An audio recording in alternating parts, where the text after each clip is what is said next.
علی خانی هستم از قم. تلفن زنگ میخورد. آقای خانی خبر کشته شدن خودش را میشنود. از پروفایلم عکسمو برداشتن گذاشتن تو سایت اینترنشنال و همه فامیل بهم زنگ میزنن و اینکه از تسلیت میگم بهم. سلام، من امیر عباس هم. همون میشه عکسش داخل شبکه اینترنشنال پخش شد.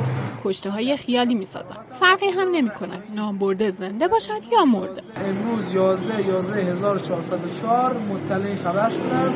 به این اخبار فیک و دروغ گوش نکنید و باور نکنید. برای ماشین دروغ سازشان هم فقط یک اسم یا عکس لازم دارن. شناسنامه هایی که فقط در اینترنشنال باطل میشود. امشب یک اسم دیگر را در برنامه فریاد میزنیم. من علی صادقی هستم. این آقا معلم هم که 26 روز زیست در دنیای مجازی و شبکه‌های غربی مرده، در دنیای حقیقی حالا زنده شده. یک معلم ساده در استان لرستان و از قضا مشکلی که هست اینه که اساسا من طلبه هستم و به کادون زدن. صفحات دلار بگیر فضای مجازی و سلبریتی های وطن فروش هم با دروغ هایشان داماد فوت شده کاشانی را جزء آمار دروغین خود حساب کردند. محمد مهدی اسماعیلی، دامادی که روی سنگ قبرش نوشته تاریخ فوت 21 آذر 1404 که در اثر تصادف در جاده قمصر فوت نمودند.